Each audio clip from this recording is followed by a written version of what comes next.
Assalamualaikum warahmatullahi wabarakatuh.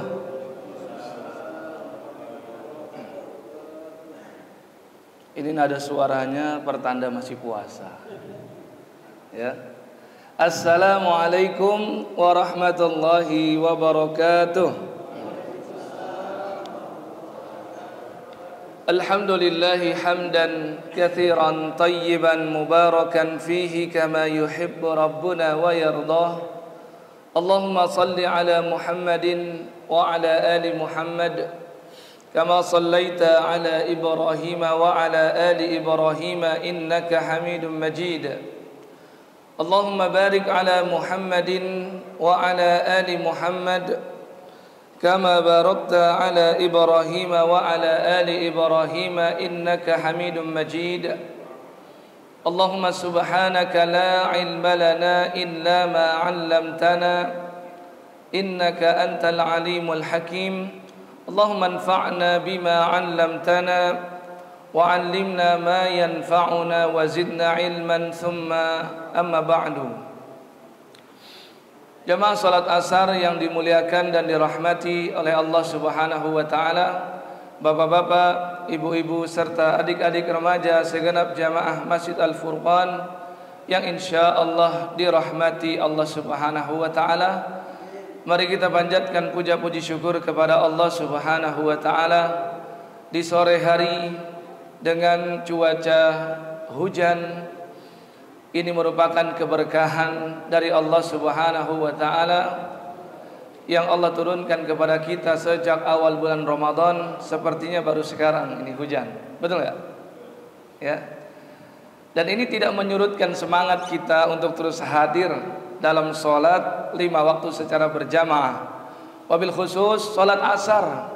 Salat yang kita baginda Nabi sallallahu alaihi wasallam, barang siapa yang menjaga 2 salat al-bardain, salat subuh dan salat asar secara berjamaah, dan yang berjamaah dimaksud di sini adalah ditekankan di masjid, maka ia termasuk min ahlil jannah, orang-orang yang termasuk penghuni surga.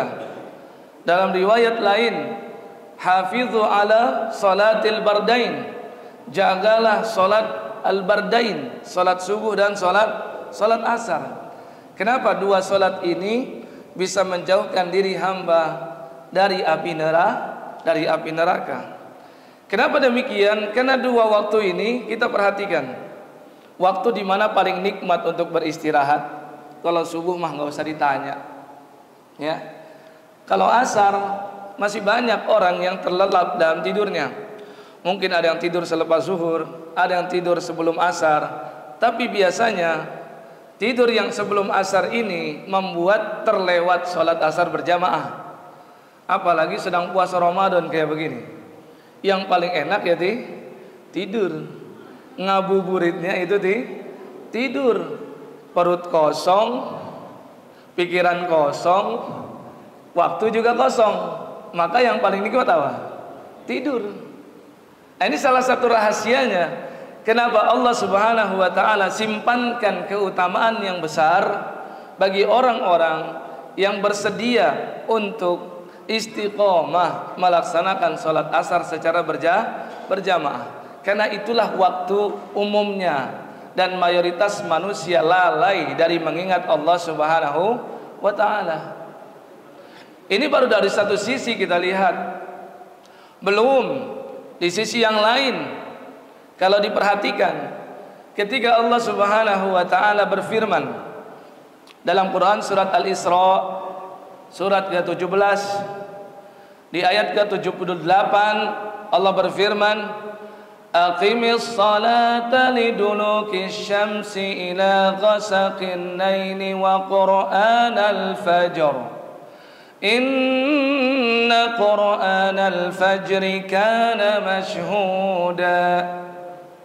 Tidak ada penyebutan salat asar di sini sesungguhnya. Allah berfirman, aqim, dirikanlah as-salah, dirikanlah salat liduluki syamsi, dengan sebab matahari tergelincir ke arah barat.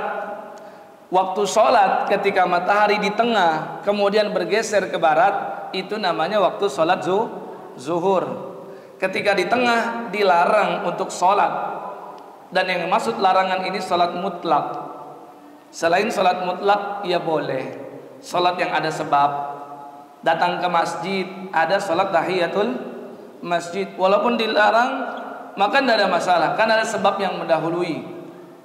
Atau ketika seseorang mungkin ada yang seperti ini terjadi, lupa belum sholat subuh misalkan, baru teringat dia belum sholat subuh ketika sesaat sebelum zuhur, padahal matahari sedang di tengah, dilarang sholat saat itu, maka nggak berlaku larangan untuk orang yang mengqadha sholat wajib, nggak berlaku. Kenapa? Karena sholat yang qadha diikat oleh Nabi SAW dengan sabdanya, man nasiya sholatan falyusalliha idza dzakaraha. Barang siapa yang lupa sebuah sholat, maka segera langsung sholat jika saat itu ia ingat. Kapanpun dia ingat, walaupun di waktu yang sedang dilarang, maka tidak masalah.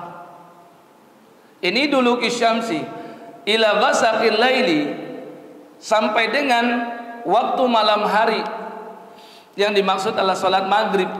Wa Qur'an al-fajri. Nah, di sini yang menarik. Dan dirikanlah salat, yaitu salat fajar. Inna Qur'an al-fajri kana mashhuda. Sesungguhnya bacaan Quran di waktu salat fajar atau salat subuh disaksikan oleh malaikat. Kenapa di sini disebutkan salat subuh, tapi kita sedang bicarakan keutamaan salat asar? Karena poinnya ayat ini dijelaskan oleh Nabi SAW dalam sabdanya yang lain tentang malaikat. Kata beliau, yata'aqabuna fikum malaikatun bil laili wa malaikatun bin nahar. Silih berganti membersamai kalian malaikat siang dan malam. Jadi bergantian, ada malaikat yang bertugas mencatat amal hamba di waktu siang hari, maka dia tidak bertugas di waktu malam hari.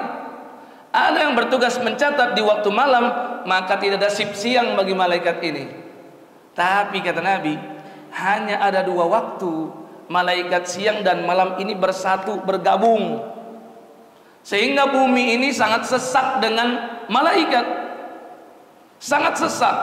Yaitu kata Nabi, waktu sholat subuh dan sholat asar. Ini yang kita ingin beritahukan. Ibarat, kalau saya berikan ilustrasi ya, kita misalkan masuk ke sebuah pabrik plastik lah. Saya pernah masuk ke pabrik plastik di PIK sana. Satu mesin itu bekerja 24 jam non-stop setiap hari. Hanya libur mungkin dalam satu tahun sekitar 5 hari, tapi ini bergerak, bekerja terus. Ya. Nah, karena bekerjanya 24 jam, tidak mungkin adminnya satu orang. Maka perlu dijaga oleh 3 orang admin atau 4. Yang saya saksikan saat itu 3 orang. Masing-masing bekerja 8 jam. 8 kali 3 24 jam. Misalkan admin 1 masuk pukul 7, maka dia baru berakhir kerjanya pukul 3 sore. Pukul 7 tambah 8 15. Iya, pukul 3 sore. Yang admin pukul 3 sore, pukul 15.00 tambah lagi 8 jam, maka baru berakhir pukul 1 dini hari. Ini terus berganti-gantian. Maka tidak mungkin admin kedua yang ingin bekerja di pukul 3 sore, dia baru datangnya jam 3. Pasti dia datang sekitar 1 jam atau setengah jam sebelum admin pertama selesai bekerja. Kenapa? Dia butuh persiapan, ganti baju dulu, ya, persiapan macam-macam. Baru ketika pukul 3 datang, teng, maka admin kedua yang sudah siap langsung menggantikan admin yang pertama pulang.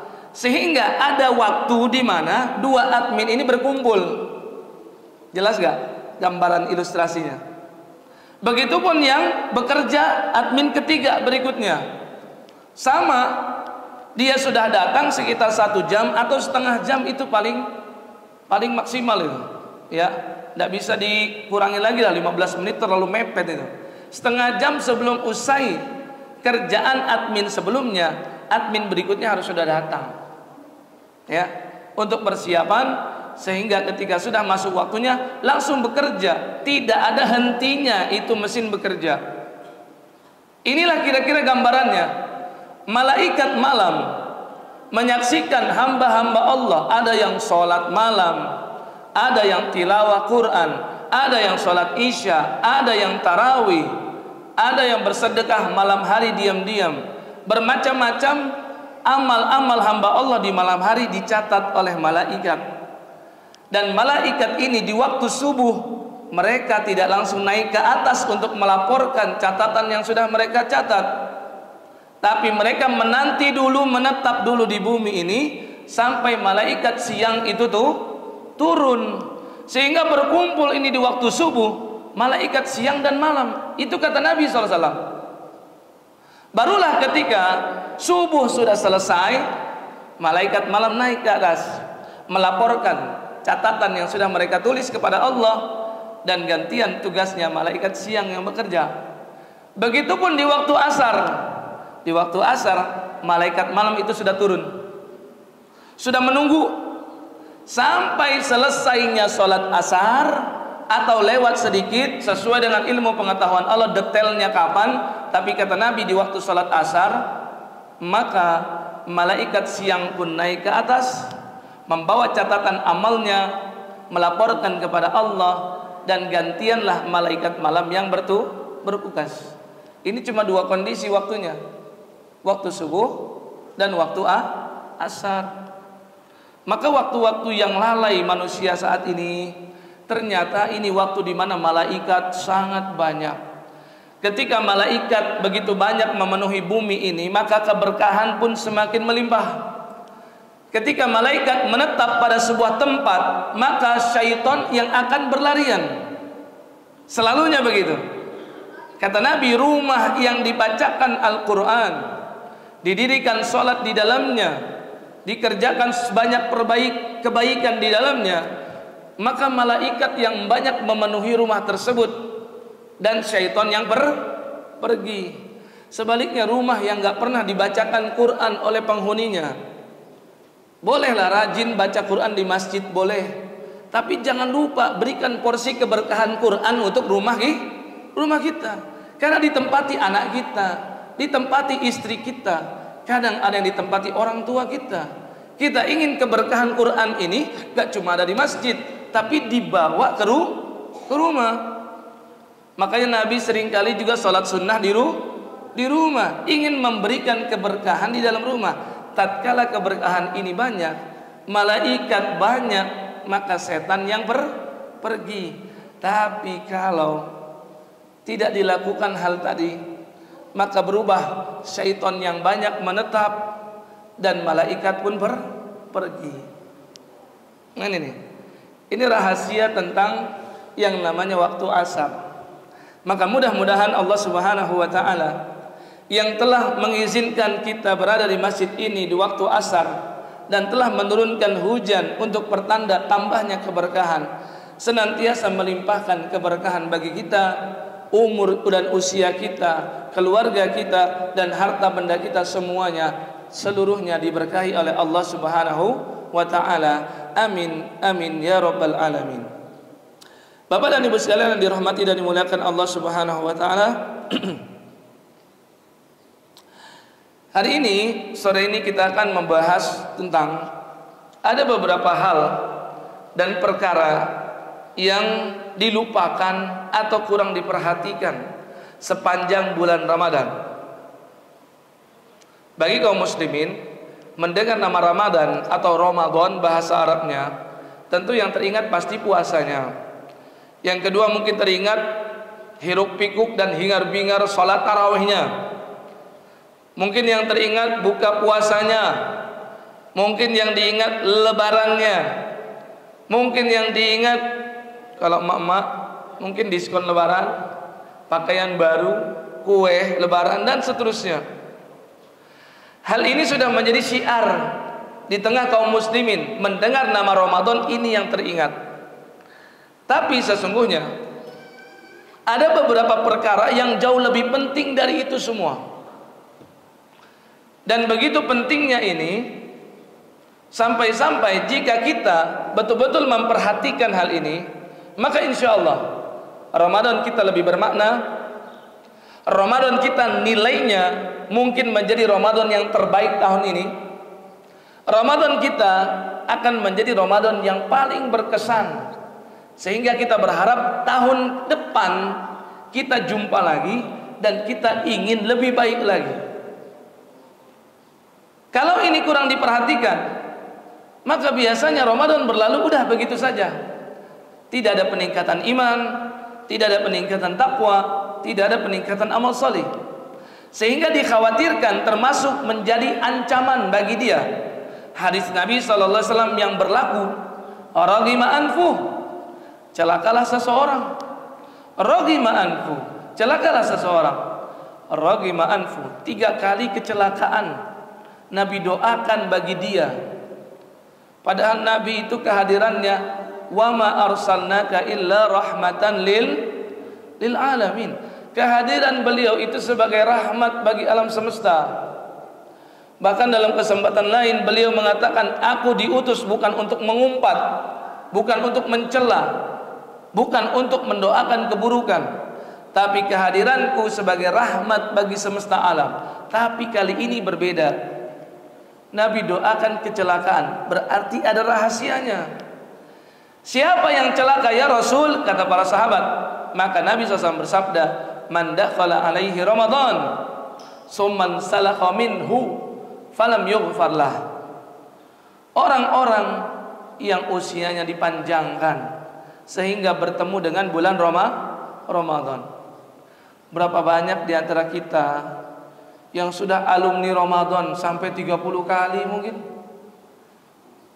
40 kali menjadi alumni Ramadan. Nggak sedikit saya lihat di sini yang sudah 50 kali ketemu dengan Ramadan. Ada yang mungkin 60 bahkan 70 kali berjumpa dengan yang namanya Ramadan. Berkali-kali di wisuda Ramadan ketika waktu 1 Syawal, Lebaran.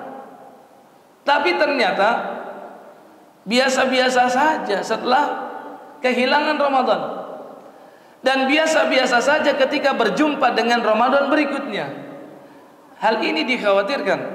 Seperti yang Nabi katakan tadi, dia dipanjangkan usia masuk ke bulan Ramadan, summan salaka minhu. Tidak ada gairah untuk beramal soleh, tidak ada keinginan untuk peningkatan amal, tidak ada harapan untuk pensucian dosa, tidak ada meminta kepada Allah dimasukkan surga dan dihindarkan dari api neraka. Pokoknya Ramadan datang sama seperti Syawal datang, sama seperti Zulqa'dah datang, Zulhijjah. Bahkan mungkin kebahagiaannya lebih besar tatkala Syawal itu datang.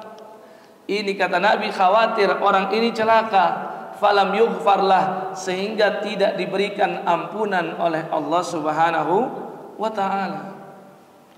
Jadi kita fahami, Ramadan ini bisa menjadi kebaikan untuk kita jika dimaksimalkan sebenar-benarnya. Sebaliknya bisa menjadi bumerang bagi kita jika kita biarkan berlalu begitu saja.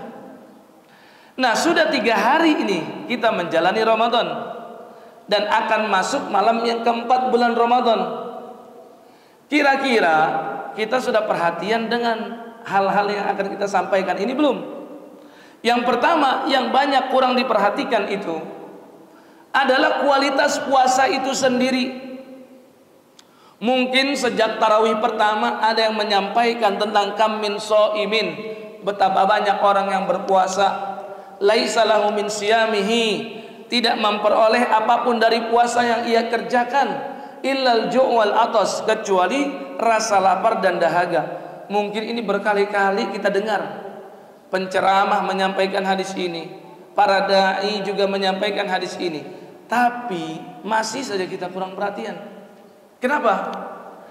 Karena kita nggak ngerti hakikat puasa itu sendiri. Kita nggak mengerti besaran pahala puasa itu sendiri. Saya katakan demi Allah, di bulan Ramadan, pahala yang paling besar dari sekian amal soleh yang kita kerjakan itu pahala puasanya, bukan yang lain. Bukan berarti pernyataan saya ini menunjukkan pahala sholat menjadi nomor 2. Padahal sholat itu amal yang paling utama, benar. Tapi sholat ini amalan harian yang gak semestinya baru kita sempurnakan di bulan Ramadan. Harusnya selalu kita perbaiki, harusnya selalu kita evaluasi setiap harinya. Jangan nunggu baru Ramadan baru diperbaiki, jangan. Tapi kalau sudah masuk Ramadan, harusnya perhatian kita tertuju kepada satu ini nih, yaitu puasa. Kaum muslimin banyak ketika puasa yang diingat 2, menu sahur untuk puasanya dan menu berbuka untuk buka puasanya. Ini biasanya. Bukannya kita nggak katakan berbuka itu tidak penting, bukannya kita mengatakan sahur itu tidak penting.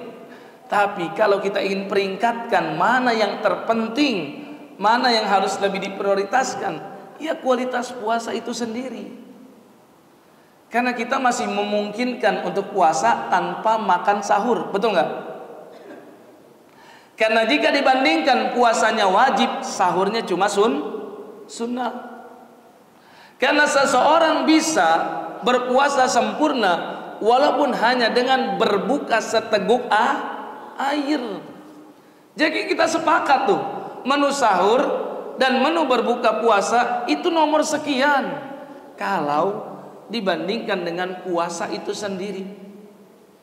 Yang di Indonesia ini cuma 14 jam, di Timur Tengah sekitar 16 jam, di Skandinavia, bagian Ukraina, Swedia, bagian Alaska lebih lama lagi tuh, itu bisa mencapai 18 sampai 21 jam. Bahkan di kutub utara, bukan selatan. Kalau selatan mah malam itu bisa 3 bulan, siang bisa 3 bulan. Kalau di kutub utara, tatkala musim panas, biasanya sekitar bulan Juni ya. Sekarang kan puasanya bergeser sampai ke bulan Maret.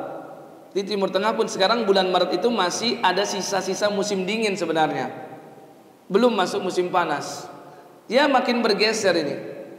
Ya, di sana itu bisa sampai 23 jam di bagian kutub utara tuh. Greenland itu kaum muslimin juga ada di sana, Pak. Jangan dikira nggak ada. Dan di sana sampai para ulamanya mengeluarkan 3 fatwa untuk durasi puasa. Fatwa yang pertama, mengikut dengan negara yang terdekat yang waktunya masih normal. Waktu yang normal paling tidak itu 18 sampai 19 jam. Kalau sudah di atas itu, maka sudah dianggap waktu yang tak normal. Jadi cari negeri yang terdekat yang waktunya masih sekitar 18 jaman, maka berbukanya mengikut dengan waktu negara tersebut dan sahurnya juga sama. Ini yang pertama. Fatwa yang kedua, mengikut negeri Ummul Qura. Di dalam Al-Qur'an walitundhira ummal qura. Ummul Qura itu adalah Mekah, pusat dari semua negara dan negeri yang ada di atas muka bumi ini. Itu Mekah. Maka fatwa kedua, bagi yang nggak mampu kayak begini, ikutlah waktu durasi puasa seperti di Arab Saudi yang paling 15 sampai 16 jam.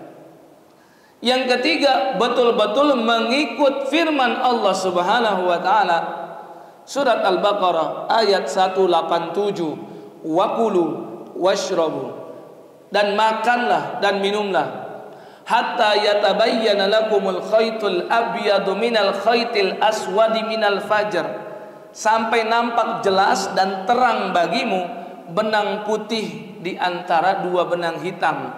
Yang dimaksud minal fajar yaitu waktu ternyata ada yang waktu fajarnya jam 1 dini hari itu subuh, matahari mulai terbit. Sedangkan jam 12 malam itu baru matahari terbenam, alias waktu maghrib.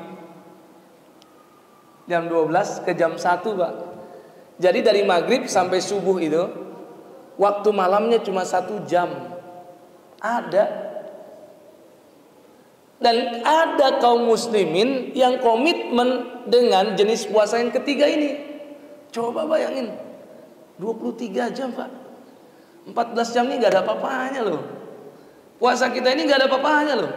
Maka kalau mau ditanya keadilan Allah, adilkah jika mereka mendapatkan pahala puasa yang sama dengan kita, sedangkan durasi puasa mereka lebih panjang?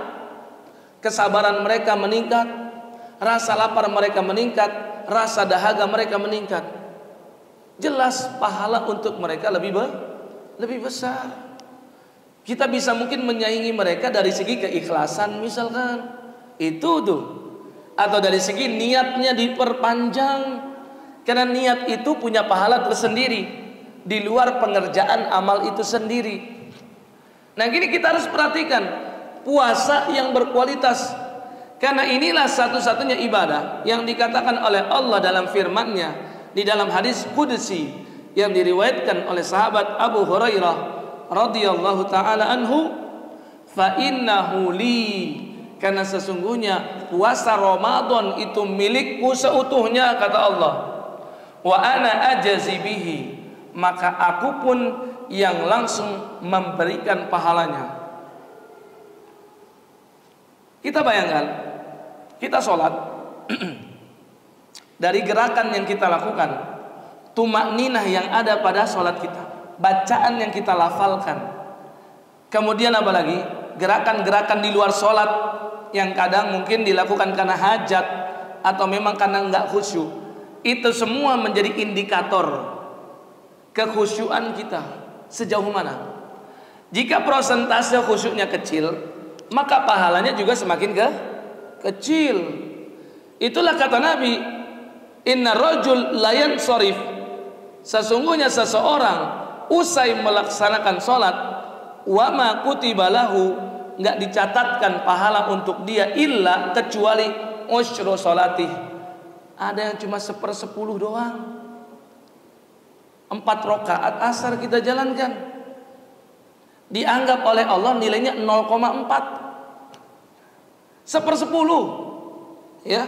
Tus'uha ada yang 1/9, sumunuha ada yang 1/8 kata Nabi, subu'uha ada yang 1/7, sudusuha ada yang 1/6, sampai kata Nabi sulusuha dan nisfuha, ada yang mendapatkan cuma 1/3 dan ada yang mendapatkan cuma setengah saja. Jadi sholat asar 4 rakaat capek-capek ia kerjakan cuma dapat pahala seperti sholat 2 rakaat, itu kalau setengah. Bagaimana kalau 1/10 yang didapat? Ini kata Al-Imam An-Nawawi dalam syarah Sahih Muslim. Beliau katakan perbedaan ini sesuai dengan perbedaan kekhusyuan seseorang. Makin khusyuk makin besar, maka angka ini diperoleh oleh malaikat dan dicatatkanlah di dalam buku catatan amal kita. Tapi kalau puasa, malaikat pun nggak tahu berapa besarannya. Ngerti sampai sini? Sholat, malaikat sudah tahu rumus hitung-hitungannya. Oh ini kelihatannya begini dari zahir. Ingat, malaikat pun juga nggak tahu isi hati. Innahu alimun bidzati sudur, hanya Allah yang mengetahui isi hati. Jadi malaikat bisa memberikan catatan amal kita dari segi zahirnya saja. Masalah keikhlasan amal tetap Allah yang lebih tahu. Sudah dapat angkanya sekian, subuh sekian, zuhur sekian, asar sekian dan seterusnya. Tapi kalau puasa, malaikat nggak tahu. Kenapa? Allah yang berfirman tadi, wa ana ajzi bihi, aku langsung kata Allah yang berikan besaran dan nominal pahalanya. Ini besar sekali. Ya, jangan dikira kecil. Dalam ilmu tafsir, para mufassirin berkata, jika di dalam Quran ada suatu amalan, di balik amalan tersebut diiming-imingi sesuatu ganjaran ini itu, sesungguhnya yang Allah sembunyikan itu lebih besar lagi daripada yang ditampakkan. Itu kira-kira. Ini lagi-lagi masalah keyakinan dan keimanan. Kita mau nggak beriman dengan hadis ini? pokoknya Allah yang berikan pahalanya, maka jelas sekali pahalanya sangat besar. Dijadikan surprise oleh Allah Subhanahu wa ta'ala. Nanti di akhirat baru kita lihat dan saksikan berapa sih. Kalau kita beri hadiah kepada pasangan kita, hadiah yang mahal, tapi dengan cara memberikannya secara langsung di depan matanya, mungkin bagi pasangan kita biasa aja. Karena sebelum-sebelumnya pernah diberikan hadiah yang mirip-mirip atau yang nilainya mendekati. Tapi kalau ketika hendak memberikannya dengan cara dibuat kado, ditutupi, kemudian mata pasangannya juga ditutupi, kemudian begitu misterius diraba-raba dulu dan seterusnya, pas dibuka lebih surprise kan? Itulah kira-kira ganjaran yang Allah berikan bagi orang yang berpuasa. Sengaja tidak Allah kasih tahu besarannya, sengaja tidak Allah tampakkan, dirahasiakan, supaya betul-betul membahagiakan dengan tingkatan kebahagiaan tertinggi bagi orang yang berjumpa dengan Allah. Itulah kata Nabi, lis-shaimi farhatan, bagi orang yang berpuasa punya dua kebahagiaan. Pertama apa? Ketika berbuka. Kebahagiaan kedua ketika berjumpa dengan, pas berjumpa dengan Allah baru dikasih lihat seperti apa besaran pahala puasa. Dahsyat sekali. Tapi kita melakukan banyak kebocoran pahala. Ini masalahnya. Ibarat seperti ban pada sebuah kendaraan. Kalau bocornya bocor besar, itulah kalau batal puasa, udahlah, langsung nggak bisa jalan itu mobil kita. Tapi ada istilah di tengah masyarakat namanya bocor tipis, bocor halus, ada yang lain lagi istilahnya. Bocor tipis, bocor halus, yaitu apa? Anginnya keluar sedikit-sedikit, kita nggak tahu. Bahkan kita yang nyetir itu ngerasanya masih seimbang aja tuh. Nggak ada oleng sedikit pun di bagian sini, di bagian situ. Padahal perlahan tapi pasti terus berkurang anginnya. Itulah kira-kira orang yang nggak menjaga kualitas puasa. Berkurang dari pagi, pengurangan terus. Sampai zuhur dia belum sadar, sampai asar dia belum sadar, sampai maghrib. Itulah yang kata Nabi, dia cuma dapat lapar dan dahaga, habis pahala puasanya. Apa saja coba yang bikin habis? Di antaranya gibah kita kepada orang lain, kalimat dusta kita kepada orang lain. Loh, banyak di tengah masyarakat masih nggak paham juga, masih gagal paham dengan definisi gibah. Ada orang bilang begini, mas sini. Ini saya bukannya gibah ya, itu tuh bapak fulan tuh begitu orangnya. Katanya di awal ini bukannya gibah, kalimat berikutnya dia menggibah. Kalau dibilang, Pak Ustadz, kan memang dia orangnya begitu, dia itulah hakikat gibah.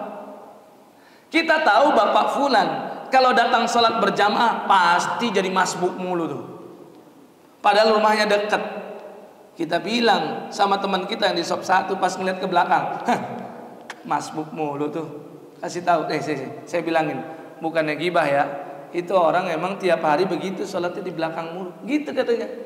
Di awal katanya bukannya gibah, tapi kalimat berikutnya itulah gibah yang sebenarnya. Karena pernah Nabi ditanya oleh sahabat, ketika Nabi sampaikan tentang definisi gibah, dzikruka akhaka bima yakrah, kamu menyebutkan sesuatu yang gak disenangi oleh saudaramu, dan itu ada pada diri dia. Maka mendengar definisi itu, ada sahabat yang nyeletuk, ya Rasulullah sallallahu alaihi wasallam, emang dia begitu orangnya ya Rasul? Bagaimana kalau yang saya bicarakan memang sifat itu ada pada dia? Kata Nabi SAW, kalau memang demikian, faqad irtabdah, ya berarti kamu sudah menggibah dia. Itulah hakikat gibah. Dan kalau tidak ada pada dia, faqad bahattah, berarti namanya bukan gibah, lebih buruk lagi, itu namanya kamu memfitnah dia. Tuh, hari ini kira-kira sudah berapa kita ngomong sama orang, Kita ceritakan tentang sesuatu yang ada pada orang lain dan memang itu ada pada diri dia. Dan kita pandang itu hal yang biasa aja. Padahal itu adalah itu mengurangi pahala puasa. Bocor halus. Ya. Dusta, kalimat dusta. Dusta terhadap pasangan, dusta kepada orang lain. Kata Nabi sallallahu alaihi wasallam, "Man lam yada qaula zur."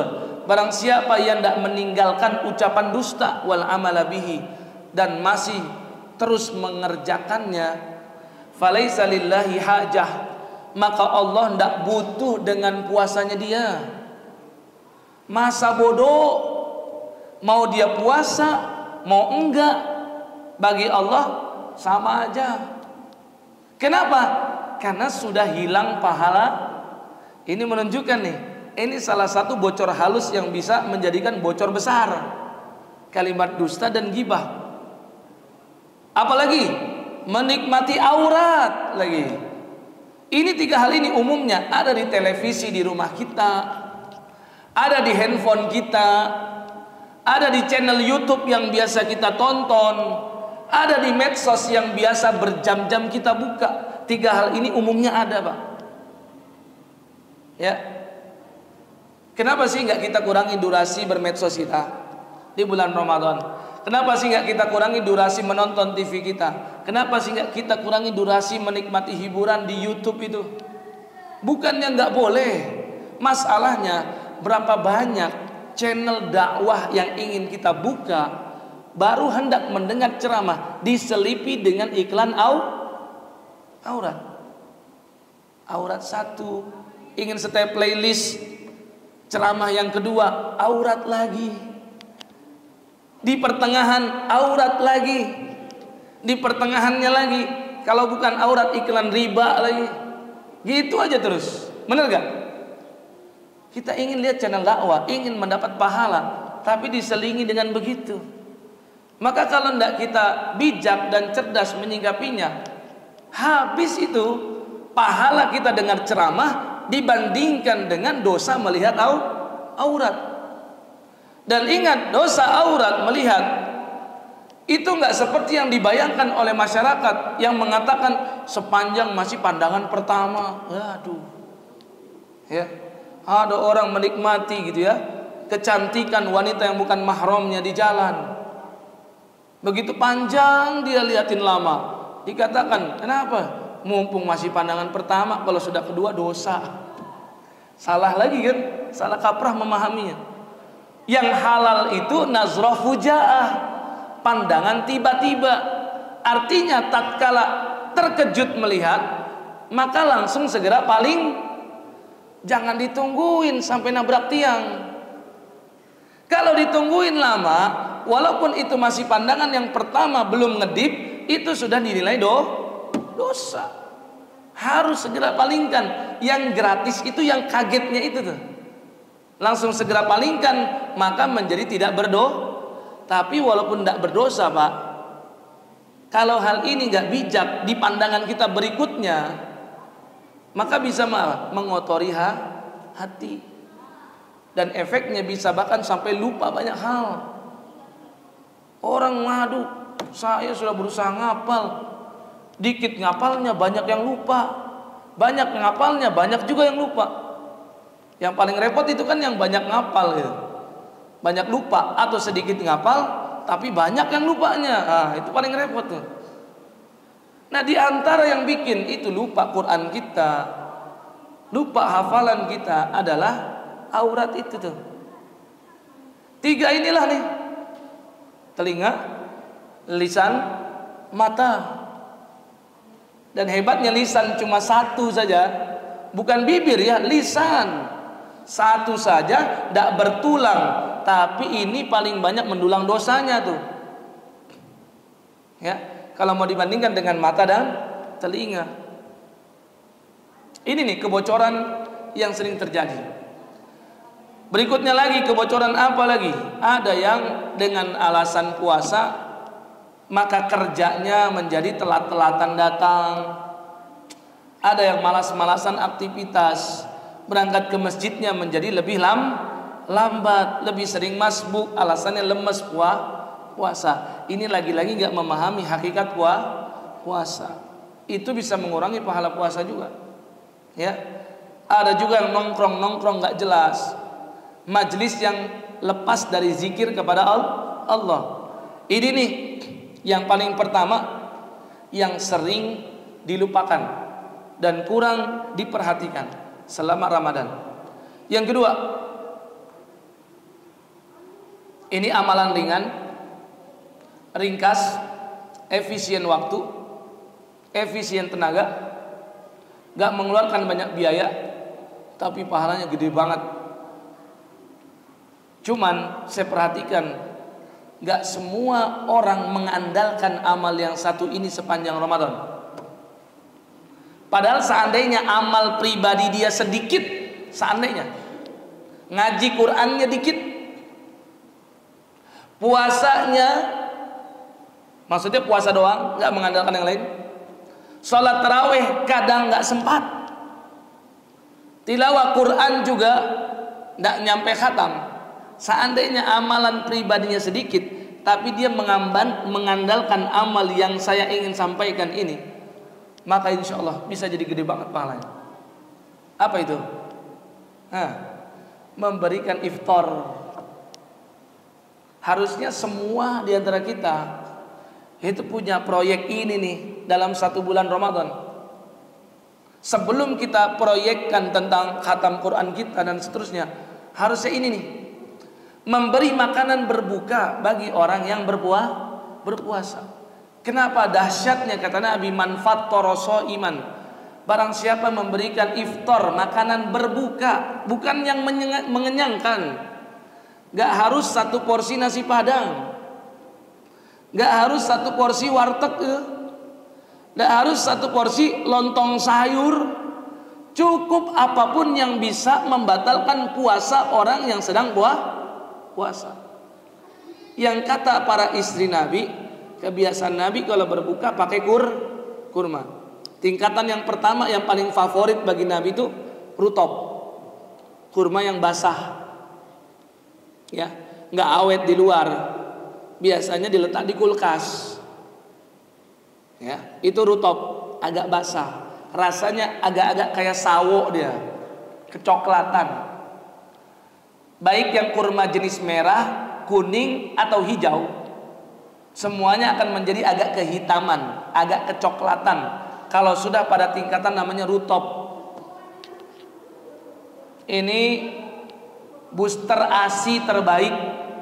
Kasih tahu istri-istri kita di rumah yang masih menyusui, atau mantu-mantu kita, atau putri kita yang sudah punya anak. Ini booster ASI terbaik, itu rutop. Bisa kenceng susunya walaupun dia puasa sampai sore, paling enggak sampai asar lah. Ya, setelah itu pinter-pinter aja nenangin bayinya sampai maghrib. Yang kedua, tamr yang agak mengering tuh, yang lebih keriput, yang awet diletakkan di luar, walaupun sampai setahun di luar, yang penting nggak dimakan rayap atau binatang-binatang yang lain. Itu tamr. Kalau ndak ada, maka Nabi cukup meneguk air dengan beberapa tegukan. Ini berbuka puasanya Rasulullah SAW. Jadi kita coba berikan itu saja tuh, Pak. Murah tuh, ya. Dulu kami di pesantren diajarkan oleh guru-guru, asatidzah dan ustadzat kami. Ya, 1 kamar ada 40 santri, kumpulkan uang 50.000 sampai 100.000. Kadang ada wali santri yang nambahin juga tuh. Didapatlah angka sekian juta, itu kita belikan kurma berapa box banyak tuh. Ya. Udah belinya banyak, harga grosiran kan lebih murah, betul nggak? Jadi hemat biaya. Kemudian apa? Efisiensi waktu. Kita berikan dari awal kepada siapa? Kepada guru-guru kita waktu itu. Kenapa? Kita tahu ini ya, ustadz itu ngajar dari pagi sampai siang. Ustadz itu bacaan Qur'annya lebih baik dari santri karena dia ngajarkan Qur'an. Ustadz itu lebih rajin mengkhatamkan Qur'an. Ustadz itu lebih bertakwa, lebih beriman. Maka harapannya seperti hadis Nabi tadi, man fattara shaiman kana lahu mislu ajrih. Maka orang yang memberikan makanan berbuka mendapatkan pahala dari orang yang berbuka dengan makanannya. Ghaira annahu la yanqusu min ajri shaimi syai'a. Kata Nabi, akan tetapi meskipun demikian, orang yang diberikan makanan berbuka puasa, dia tidak kehilangan pahalanya sedikit pun. Cuman di cloning aja. Bayangin tuh, kalau kita berikan kepada 10 orang yang rajin sekali tilawah Qur'annya, yang gak pernah absen sholat tarawih dan sholat malamnya, maka setiap kali dia berbuka dengan makanan kita, maka semua pahala itu masuk ke rekening pahala kita tanpa mengurangi pahala dia sedikit pun.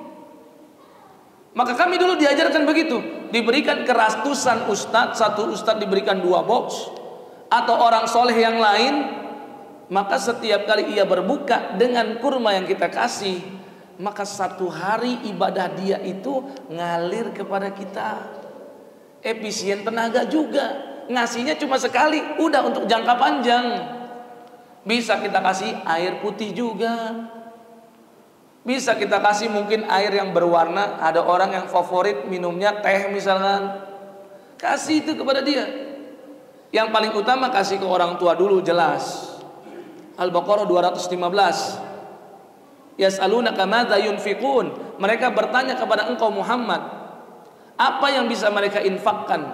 Qul ma anfaqtum min khairin falil walidain. Infak itu yang paling utama untuk siapa dulu? Orang tua. Kita bisa berikan kurma lah, air zam-zam misalkan. Apalagi? Ya, teh gelasan ada juga. Pokoknya yang biasa dijadikan favorit oleh kaum muslimin Indonesia untuk menu berbuka puasa tuh, untuk melepas dahaganya atau menghilangkan laparnya, kasih itu ke dia. Ya. Kemudian tetangga itu juga paling utama, karena nilai kebaikan kita untuk tetangga nilainya lebih tinggi dibandingkan kepada selain tetangga. Begitu juga kezoliman kita kepada tetangga, dosanya lebih berat, lebih besar daripada kezoliman kita kepada non tetangga kita. Kalau tidak salah di masjid ini sudah ada kajian adabul mufrad, betul gak? Ya, dicek itu di bab tentang al-jar, bab tentang tetangga, subbab tentang menyakiti tetangga. Ya, itu ada hadis yang dibawakan oleh Al-Imam Al-Bukhari. Kata beliau, Nabi SAW bersabda, barang siapa yang mencuri harta benda milik tetangganya cuman 1 kali, maka nilai dosanya lebih besar bahkan dibandingkan pencurian dia sebanyak 10 kali kepada selain tetangganya. Begitupun siapapun yang berzina dengan wanita tetangganya, maka dosa berzina itu masih lebih besar walaupun cuma sekali dibandingkan perzinahan dia sebanyak 10 kali dengan selain tetangganya. Itu Imam Al-Bukhari yang ngasih, ada dalam kitab Adabul Mufrad.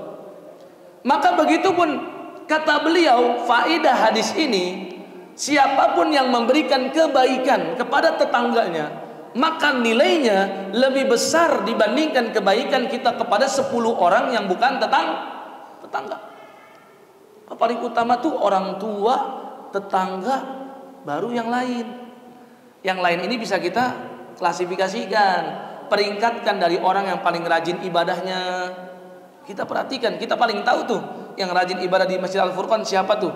Yang gak absen shop 1, para imamnya, DKM-nya, yang memudahkan ibadah kita loh, yang bikin ibadah kita nyaman di masjid ini siapa? Pengurus. Perhatikan orang-orang itu, berikan makanan berbuka untuk dia, karena nanti pahala mereka itu ngalir kepada kita tanpa mengurangi pahalanya sedikit pun. Belum lagi kan ini memberikan kebahagiaan kepada orang yang sedang berpuasa. Tadi kita sampaikan, orang yang berpuasa memiliki 2 kebahagiaan, ketika sedang berbuka puasa dan ketika berjumpa dengan Allah. Tadi berjumpa dengan Allah sudah kita bahas. Sekarang ketika ia sedang berbuka, alangkah bahagia sekali dia. Tatkala berbuka dia makan makanan yang selama ini belum pernah ia konsumsi misalkan. Atau dirasa kurma yang biasa dia makan grade-nya yang rendah, kali ini dikasih sama orang, kurma mahalan, grade A. Bahagia betul dia. Dan kata Nabi SAW, salah satu pahala atau amal yang paling dicintai oleh Allah adalah idkhalus surur alal mu'min, memberikan kebahagiaan kepada seorang mukmin, apalagi mukmin yang sedang puasa. Berikutnya yang kurang diperhatikan, ini juga ringan sekali, tapi keutamaannya sangat besar, yaitu berdoa di setiap mulai terbenam matahari sampai dengan subuh, sepanjang malam berarti. Ingat, malam itu pembagian waktunya ada 2 jenis. Dilihat dari perspektif malam secara umum, berarti dimulai dari terbenam matahari.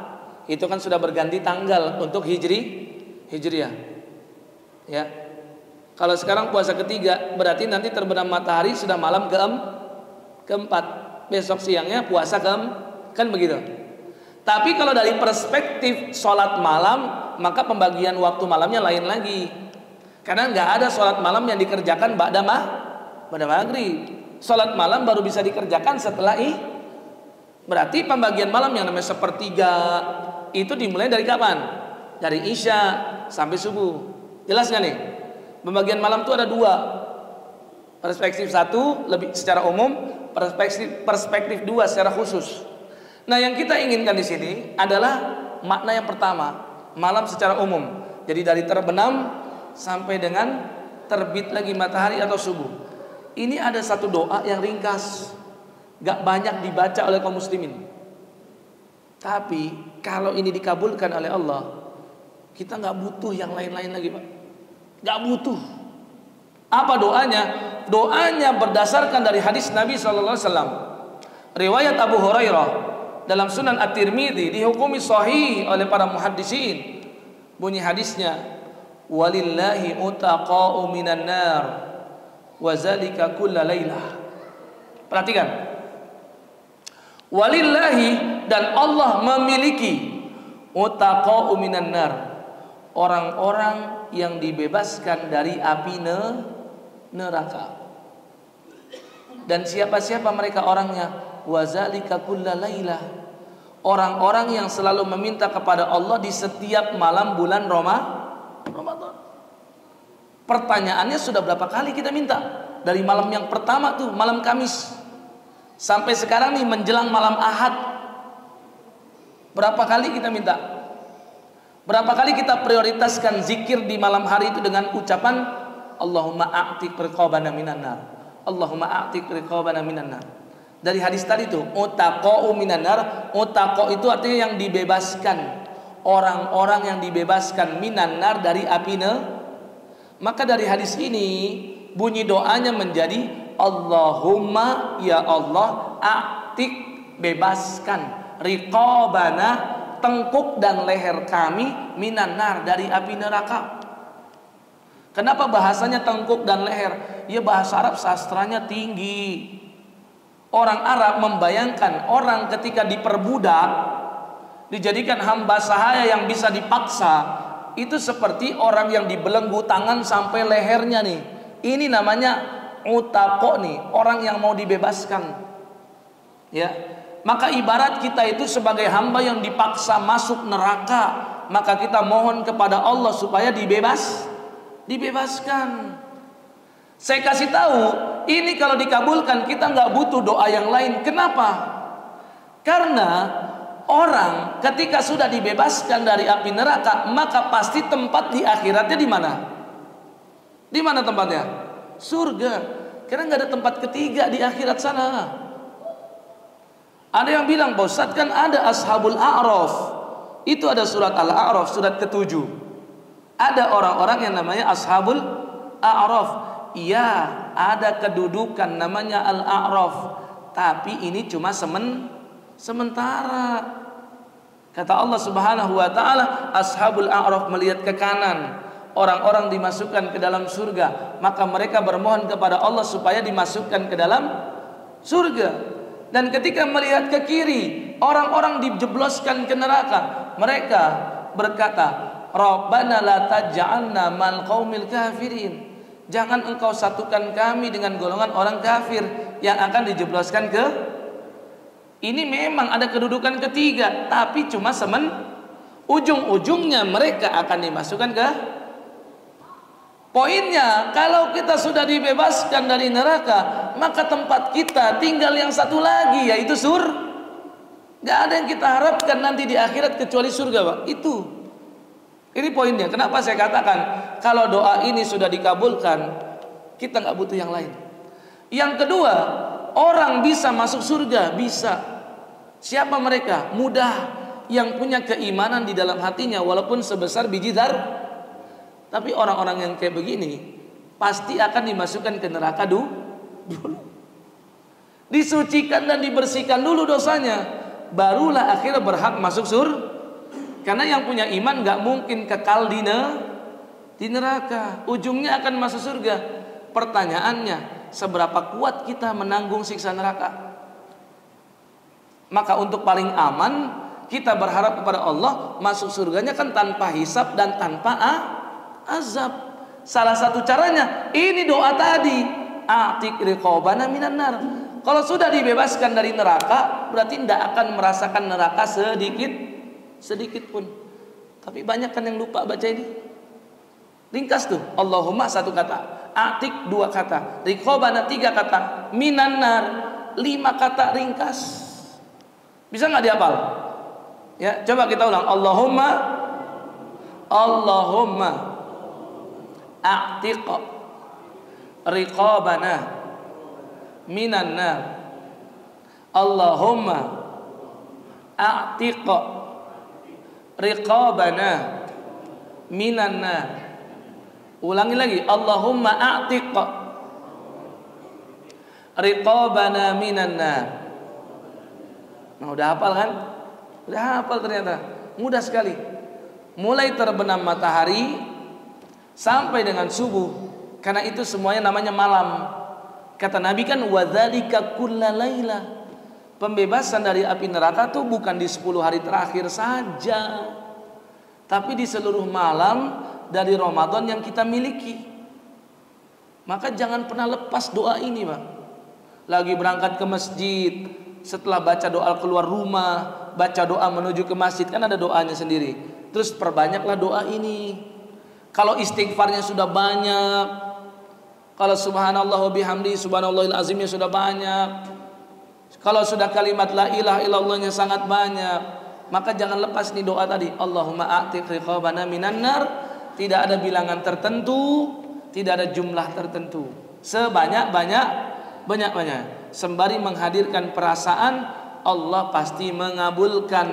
Karena inti doa itu kata Nabi SAW, wa antum muqinuna bil ijabah. Berdoalah kalian kepada Allah dalam kondisi meyakini pasti dikabul. Kalau tidak yakin, ya nggak dikabulkan. Jelas? Baru berapa tadi? Baru 3 ya. Beberapa hal yang kurang diperhatikan selama bulan Ramadan.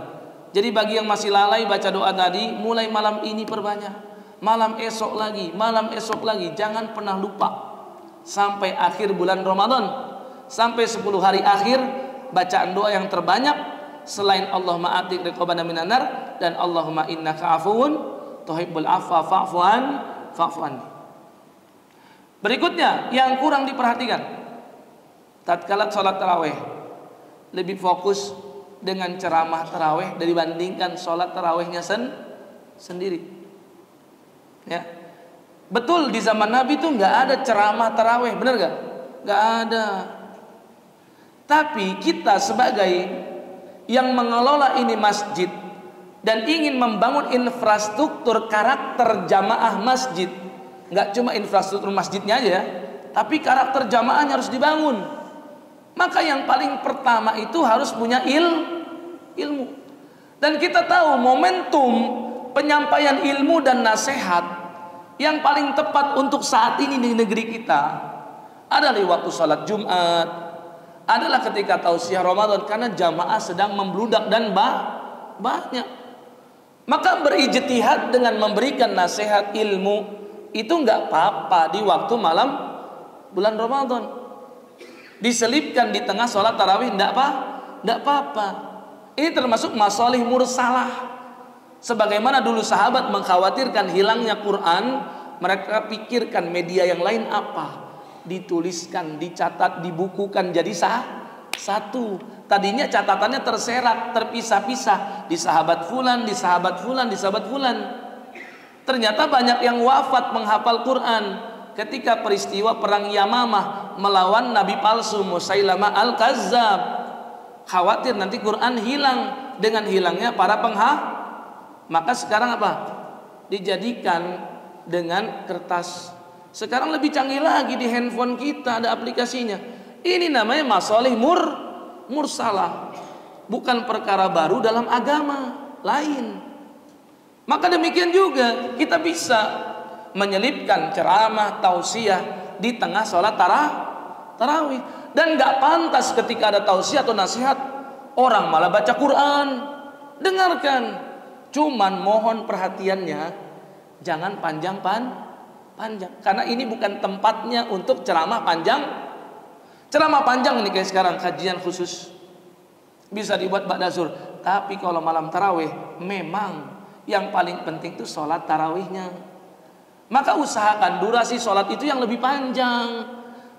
Kalau kultumnya sih ya 7 menit aja lah, 10 menit, sekedar nasihat yang ringkas dan bisa langsung diamal sampai itu ke hati masyarakat, diamalkan langsung. Jangan wawasan-wawasannya aja, jangan. Tentang sejarah dibahas pas lagi sholat tarawih, nggak tepat. Amalan ringkas saja. Contoh tadi doa tadi itu, ajarkan Allah ma'atik rikoban, itu 5 menit hafal jamaah, ya. Terus setelah itu apa? Panjangkan sholatnya, karena yang lebih pantas saat itu memang sholat malamnya. Itulah yang dilakukan oleh Nabi SAW. Ya, jelas ya. Ini yang kurang diperhatikan. Saya temukan ada beberapa masjid durasi sholatnya cuman 15 menit, 20 menit. Bahkan panjang dikit batuk-batuk jamaahnya, ngasih kode dia. Tapi ceramahnya sampai 30 menit, ada yang sampai 40 bahkan. Ini nggak pas momentumnya. Momentum saat itu yang lebih dituntut adalah sholat, sebagaimana Nabi sholat dengan sahabat.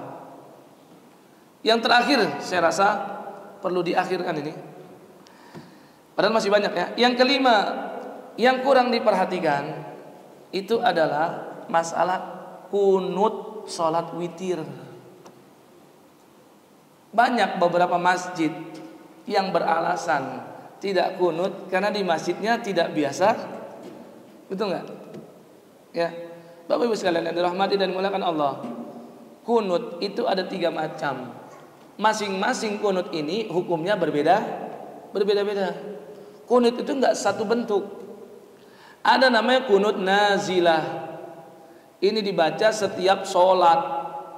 Mungkin masih ingat 2 tahun lalu ketika Covid pecah pertama, kaum muslimin dimintai untuk kunut ba'da subuh.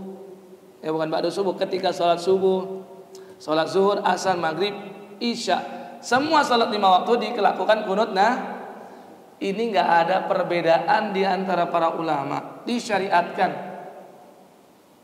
Ketika saudara Palestina ya digenosida, biasanya tuh Ramadan tuh mereka kesempatan tuh bikin hati umat Islam itu menjadi hancur, pengen fokus ibadah Ramadan, disaksikan saudara kita di sana dibantai tiba-tiba. Aduh, ya, maka doakan mereka dalam kunut nazilah.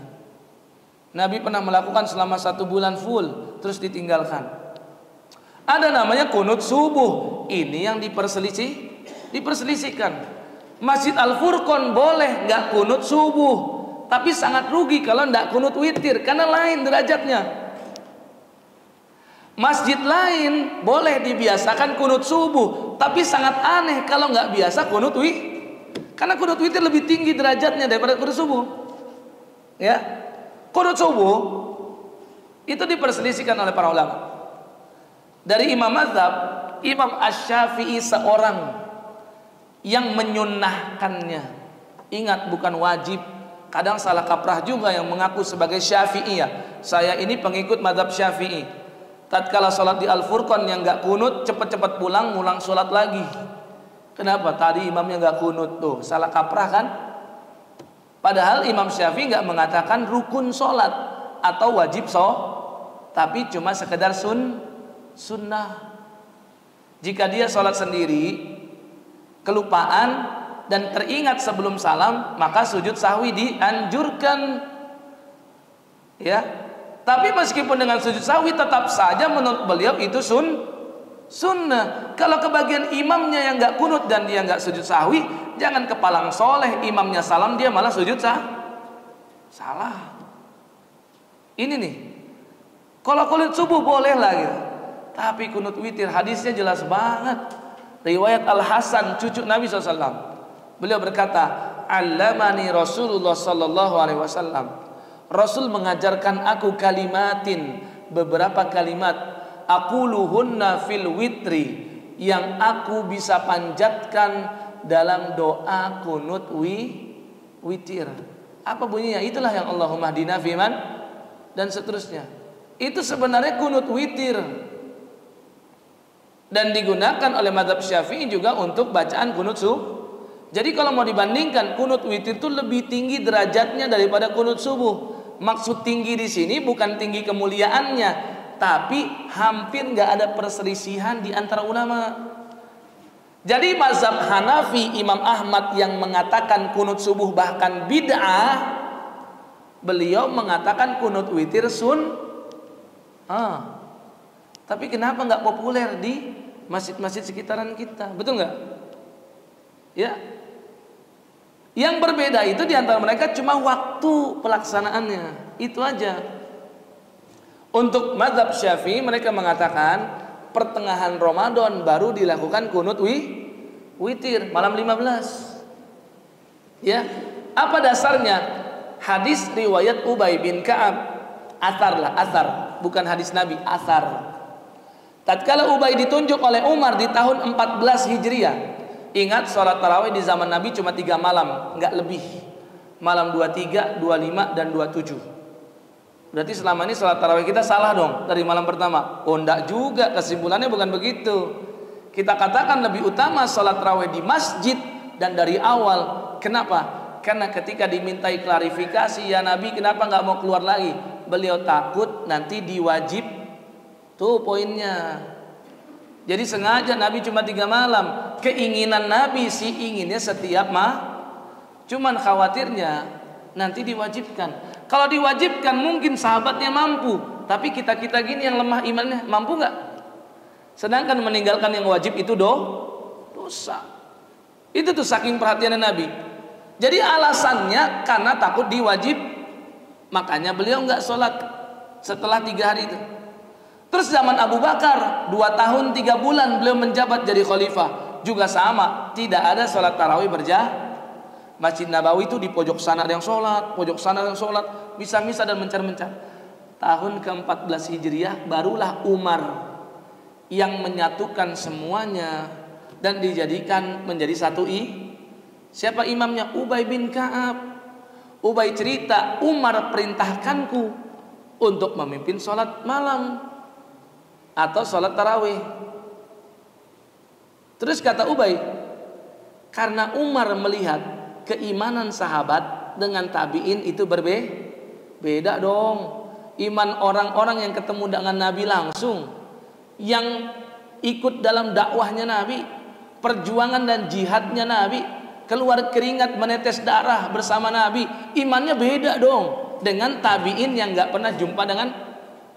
Maka sahabat masih ingat betul sholat bersama Nabi begitu panjang. Di malam 27 itu kalau kata Al-Barra bin Azib, saking lamanya taraweh sampai kami khawatir gak kebagian waktu makan sahur. Coba pernah gak di Al-Furqan begini? Hadirilah sholat taraweh di Masjid Al-Furqan. Imamnya mau qori internasional tapi kalau berakhirnya sampai setengah jam sebelum waktu subuh, siapa yang datang? Kalaupun datang di pertengahan bubar. Imam salam lah udah kosong. Pada sibuk makan Di zaman Nabi itu terjadi. Dan tarawih Nabi itu 11 rakaat, tapi panjangnya kayak begitu. Maka setiap sekali sholat, kebayangkan panjangnya kayak apa?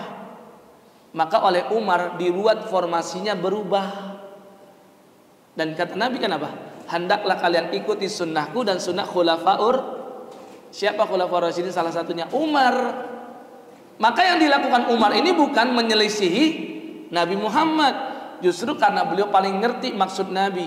Sholat malam itu yang terpenting durasi panjangnya sholat malam yang lebih utama.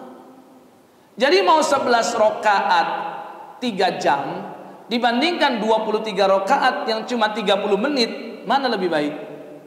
Yang 3 jam, walaupun rakaatnya lebih pendek dan lebih sedikit. Jelas gak?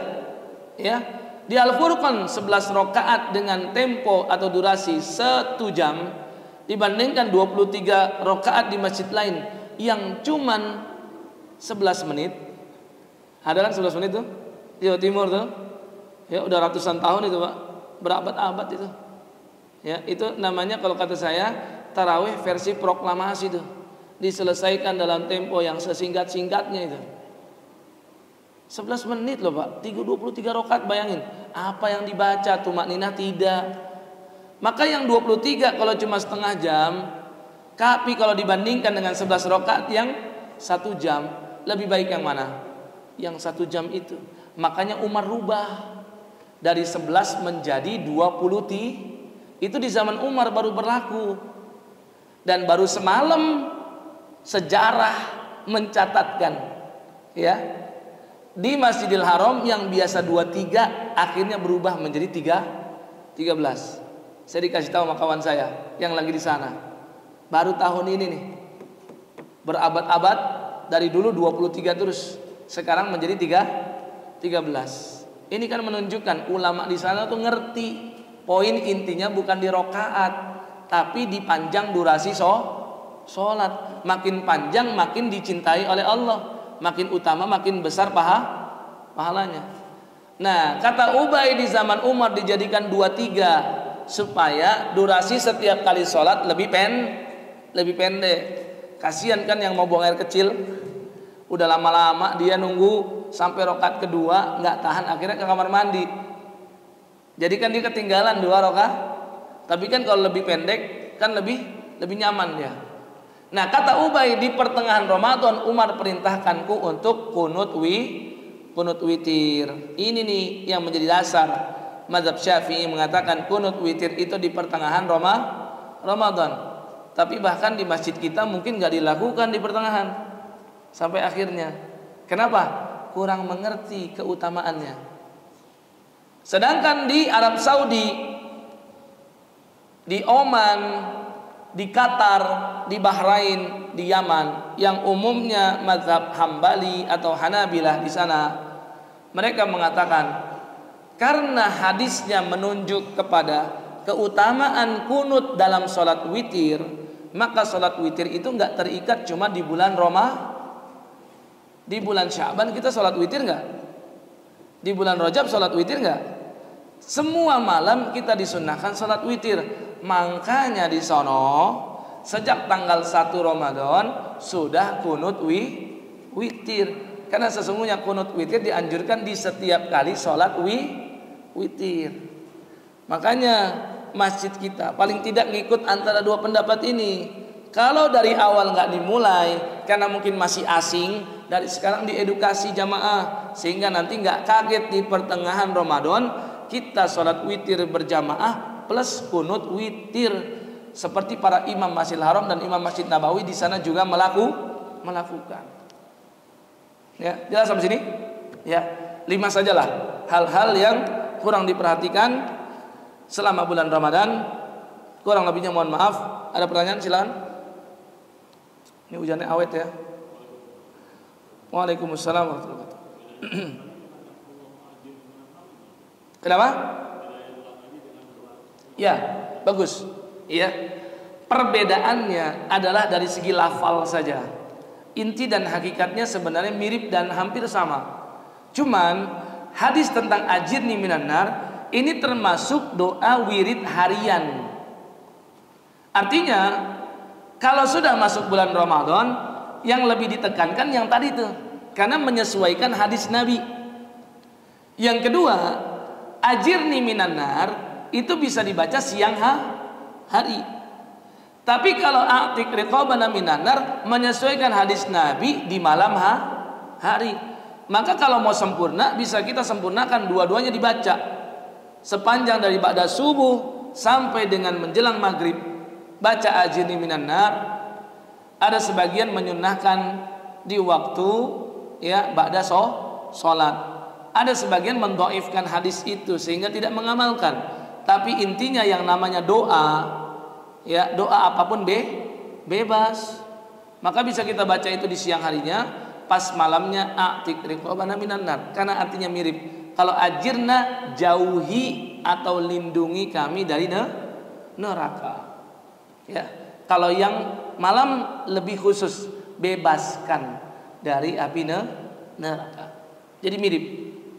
Ada yang lain? Silakan.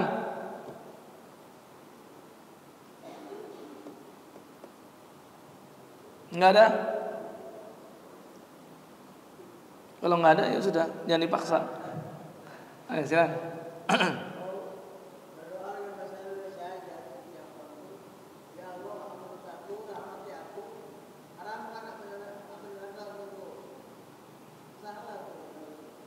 Ketika sholat, doa dengan bahasa apapun, Allah maha tahu. Mau pakai bahasa Sunda, bahasa Minang, bahasa kelahiran kita, bahasa Indonesia, bahasa Inggris bahkan, silakan. Allah maha tahu. Allah nggak terikat dengan bahasa tertentu. Hanya saja yang lebih utama bahasa Arab. Kenapa? Menyesuaikan bahasa Al-Quran dan bahasa Nabi Muhammad SAW. Tapi kalau nggak bisa, ya sudah silakan. Dan yang paling aman untuk membaca doa ini di luar sholat. Ya, doa yang selain bahasa Arab yang paling aman di luar sholat. Memang betul kalau mau ditanya ada sih yang mengatakan boleh ketika sholat berdoa dengan bahasa Indonesia. Tapi orang yang mengatakan boleh pun kalau ditanya mengutamakan mana, ya bahasa Arab, karena lebih aman. Karena bahkan sholat saja bisa batal dengan ucapan bahasa Arab yang di luar konteks bacaan sholat. Di zaman Nabi itu pernah ada orang sholat bersin, kemudian dia mengucapkan alhamdulillah, sebelahnya mengucapkan yarhamukallah. Iya benar terjadi di zaman Nabi, Pak. Ini nyata. Ya, bukan ngambil cuplikan video dari orang. Ini pernah di zaman Nabi terjadi. Ya. Dan nanti inilah yang menjadi sabab Nabi mengeluarkan hadis yang akan kita sampaikan. Kemudian apa? Yang mengucapkan yarhamukallah diplototin sama yang lain. Akhirnya apa? Dia katakan wasukla ummiyah, yang artinya kurang lebih kalau di bahasa kita alamak gitu. Wasukla ummiyah ini bahasa Arab. Kurang lebih artinya alamak, ngapain gitu ngeliatin saya semua. Akhirnya apa? Yang lain ngikut-ngikut ngasih kode untuk diam. Akhirnya sudah diam hening. Selesai sholat, kata orang tadi itu yang mengucapkan yarhamukallah dan diplototin sama yang lain, demi Allah tidak ada guru sebaik Nabi SAW. Tidak ada pengajar sebijak Nabi SAW. Beliau tidak menghardik saya, gak mencela saya, gak menjelek-jelekan saya. Beliau cuma berkata, sholat itu tidak pantas di dalamnya ada dialog antar manusia, walaupun pakai bahasa Arab. Gitu loh kata Nabi. Jadi makanya yang paling aman sholat ya pakai bahasa Arab, ya pakai doa-doa yang udah umum deh. Rabbana atina, Rabbana fir lana wali walidina. Ya, jangan pula minta nambah istri pas lagi sholat nggak tahu bahasa Arabnya gitu. Ya. Itu di luar sholat aja. Nah, pas di luar sholat pakai bahasa Indonesia bebas, silakan, tetap sah. Jelas? Cukup? Ya, mudah-mudahan bermanfaat bagi semua. Marilah kita akhiri dan kita tutup dengan melafalkan doa kafaratul majlis. Subhanakallahumma bihamdika asyhadu an la ilaha illa anta astaghfiruka wa atubu ilaik. Wassalamualaikum warahmatullahi wabarakatuh.